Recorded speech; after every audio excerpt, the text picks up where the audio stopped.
Julia, Ray, everybody here, the time clock has started. They said 10 minutes or less. That's hard.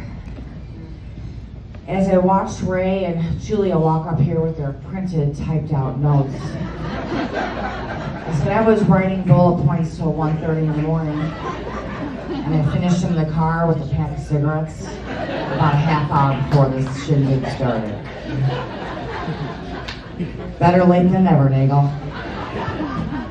Anywho, anybody that doesn't know who I am, I'm Theresa Nagel. Nagel, that is. I just want to start by saying, outpouring of love and support from everybody in this room who showed up, who couldn't be there due to vacations or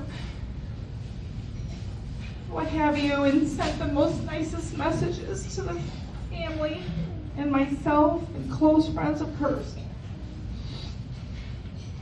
It will never be forgotten. And I'm humbled by the gratitude of the support. I know we were all super fucking blindsided by this, and I should start my speech with any illegal activity or F-bombs. If you are going to be offended, step out now. But Brian chose the speakers. I'm honored here. So they saved the best for last. In July of 2003, I met Carrie Toriani. I started April this month, 22 years ago. In July of 2003, I met Carrie. And we had an instant connection. Just bond, just instant. Then she became my boss. We're like, well, this is gonna break us or make us. Some of the fondest memories I have of Carrie, 1 to 2 years in, we're sitting at the old Pops in Palatine, or known as JL's now, 19 North Bothwell, Palatine. And it's about an hour before midnight, and I'm 20-something years old, kind of hot back in the day. And she goes, what do you want to do for your birthday? I was like, fuck it, let's go to the strip club. So we went to Heavenly Bodies. We still have the same business suits on since 7:30 in the morning. We thought our shit didn't stink. We walked in there like we were VIP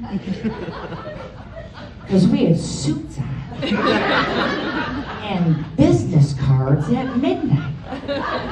So we're walking in like no cover charge, judge and double, blah, blah, blah. We still paid that fucking cover charge and had to wait in line. Livid we were because we were the best fucking salespeople. So anywho, we're in the bar and it's charismatic and we talk to everybody that we didn't even know. We're sitting in a corner so uncomfortably silent, stirring our cocktails going, what do we do? These two young guys come up to us, which we felt pretty good about that. They come up to us and they said, hey, where are you guys from? Carrie's real quiet. And I'm like, well, I'm from the south side. Cal City. And he's like, oh, you mean like Cal Park, Dalton, whatever? I'm like, uh-huh. Carrie goes, yeah, silent. And then she's like, well, I'm from Palatine. Palatine. I said, don't let this bitch fool you. I said, she grew up in Mount Prospect and she resides in fucking Inverness right now. How don't know who she's kidding. And she thought she was trying to fit in.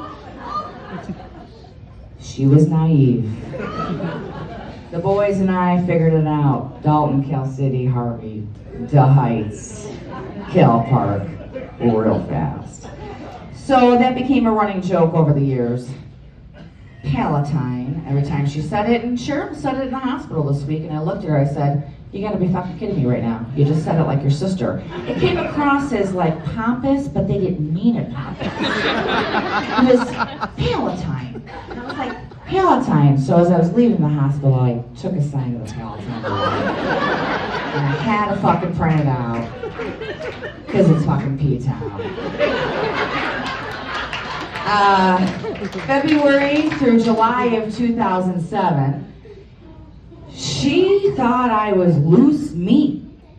She was trying to set me up with every Tom, Dick, and Harry.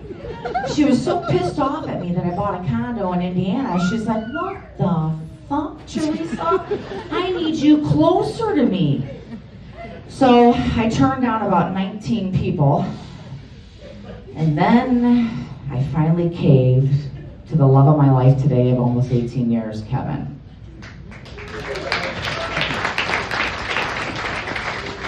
So I have her to thank for that for the rest of my life.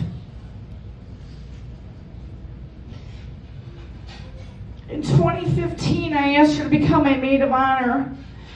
She said, you fucking asshole. I'm like an old maid right now. I said, well, I'm sorry. I finally broke at 39 to get married. I just didn't want to be a 40-year-old virgin. I mean, bride. An hour before I'm getting married, I'm like, holy shit, I didn't write my vows. Kind of like the bullet points. I didn't write my vows. I'm like, Carrie, can you write them for me? You've known Kevin longer than me. Because she spoke, except the F word, and she wrote so eloquently. Can I get an Ella on the left and a Quint on the right? Heidi made me do this last night. So sorry. So eloquently, she always spoke and wrote. Speaking of the love of life I have and I found through her, when I met Brian 12 years ago, I knew she found her soulmate. She glowed. A love that is immeasurable and inspiring by all. And there was just such unconditional love, and I'll be forever thank you for that from my best friend.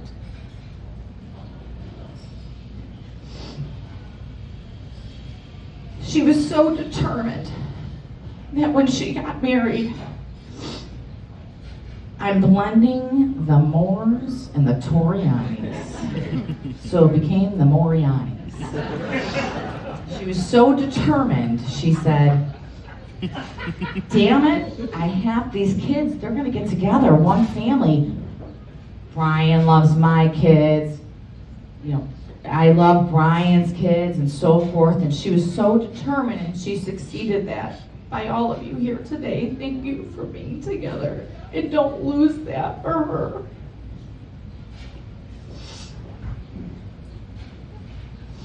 Another fond memory. We almost got killed in St. Thomas. A company work trip. Dot your I's and cross your T's. I don't know how we weren't in HR the following week. Maybe they felt sorry for us because we almost got killed. So we're leaving the club. I'll leave it at what type of club it was. We go outside for a cigarette. Sorry, kids. We go outside for a cigarette, and all of a sudden we turn around. Lights are shut off. Cars are gone. Nobody's in town. We're banging on the door, and they're like, yeah, you get in here, you owe a bar tab. I'm like, a bar tab? Our friends left us. What are you talking about? So we scraped together some change, we figured it out. But then we realized we're in the middle of fucking nowhere, our cell phones are dead, and we're completely screwed with a half a bag of cigarettes.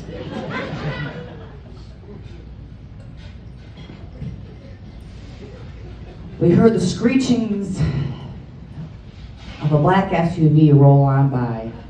Said Carrie, I get the two mixed up all the time, sorry. Carrie, duck. She's like, what do you mean, duck? Again, naive. I said, because I'm Cal City and she's Palatine. So I said, do me a favor, duck, get behind the bush, blah, blah, blah. The truck rolled back. Brian remembers the story. He said, you're never allowed with Nagel on a trip ever again. And we ran for the docks and we hid in the boat till security came after we heard gunshots. We were saying our goodbyes because we thought we were totally done. We thought we were done. That's just another fond memory. 2 years ago in my backyard, the bee sting, the infamous bee sting. So I was having a Mexican fiesta, shocking, because I live in Streamwood, Illinois, Julio. And a bee, I think, just popped right into those refried greens and he stuck like quicksand. And she comes in and she's like, Theresa, Brian, something's wrong. And I'm like, you've always had a fat tongue, you're fine. Fine, you're good. Brian's like, you're good, baby, you're good. Give me a beer. And Heidi goes, this is serious, Brian and Theresa. This is really serious. She could die from this right now. And we're like, okay, maybe she's the one right now that's speaking to us and going, fuck, I gotta get her somewhere. So we went to the second different physician's place or whatever, and the doctor goes, you should have been in the ER. I don't know why you're here. But here's 50 milligrams of Benadryl, and hopefully your tongue gets back in a week to normal. So we laughed so hard because we looked at each other, and we could always have a conversation with just looking at each other. We didn't have to say anything. We just knew what we were saying, what we were thinking.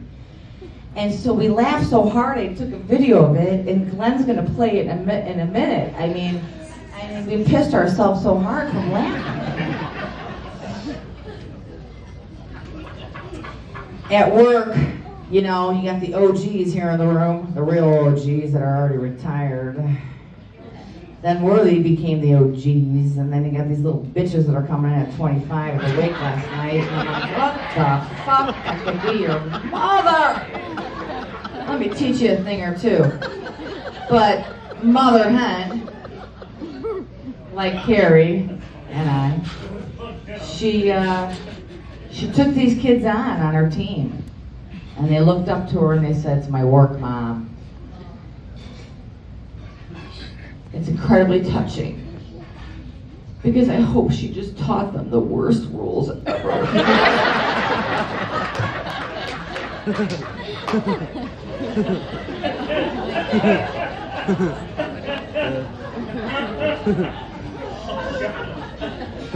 Carrie was incredibly thoughtful, intelligent, beautiful, inside and out.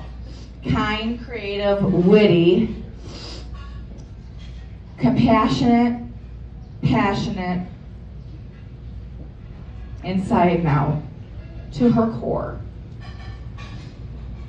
She had a doers do attitude, and that's who us OGs are. She could make friends wherever she went. She knew everybody where she went. We were so fucking opposite, but yet so alike. We hated wearing underwear. We're both passionate. We like to kill the competition. Sorry, Bridget from Southern Wine and Spirits is in this room. So just so you know, Bridget, I gotta take on Carrie's territory too to make sure your wine's going. Just say it. Not but love for you, but business is business. This week, I texted Kim, Carrie's sister, and I knew that Carrie was with Al. It's favorite number was 37. 37 basketball. Riley had the number 2. 37 on a fucking Super Bowl board. We had a board for Al's funeral. Like, of course, gambling, right? But I modified my Jewel card about 19 times this week. And I said, finally, my guy sells Miller Lite. He didn't tell me it was on sale. And I was clipping coupons. I finally went back and I got back in and I hit submit and I realized there's 37 items in the cart. I took the screenshot and sent it to Kim and it was 10:37 a.m. Then after I completed the order with my CV code on the back of my debit card, the fucking total was 337. I'm like, you can't make this shit up. One of the icing on the cakes was yesterday. My mom called me up and said, you're a fucking idiot. I said, well, thanks, Mom. I really appreciate that. I know I didn't go to college, but, you know, I try my hardest. So I told my mom last Sunday, so don't worry from the family, I'll send a nice plant, make sure Brian feeds it, it's to stay at Carrie's house. We're good, I got it, Mom. Every day this week I went just like the Jewel app. I went back in, this plant, blah, blah, blah. Squirrel, a million things happened this week, right? Went back and finally placed the order on the way to my watch repair shop. And I was so pissed off voice texting in this phone. And apparently Siri picked up my words of cursing. And on the greeting message to the funeral home, our deepest condolences, the Nagel and Rowland family, fuck you.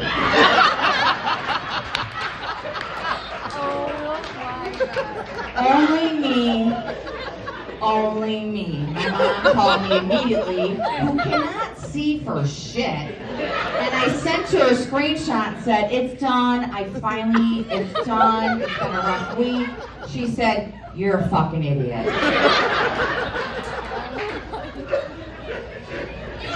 So I immediately am at the watch place and the girl's rambling on, who has zero sales skills, by the way. I'm like, can you hurry the fuck up? I gotta fix something. So the other girl walks up and she says, just call the funeral home. I'm like, I know, but it's gonna be a handwritten note, kind of like my notes on this fucking document today, whatever. So I called and said, you gotta write a note, take off the fuck you. That was Carrie cursing me. So many incredible and unforgettable memories. I decided to leave out a lot of illegal activity. And many more strip club stories. Memories that I will hold on to and cherish forever. I will always be there for Broken Miles, no matter what. Brian and the kids, you're fucking stuck. Real hard with me. You were before, but it's real hard now.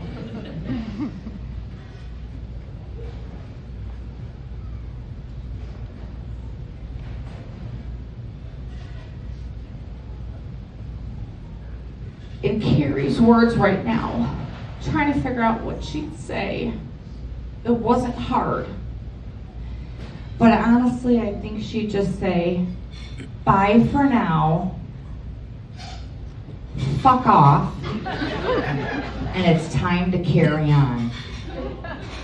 I love everybody, every one of you in this room, and thank you for being here for Carrie. One of the best humans on the face of the earth. I'd like to bring up Brian Moore.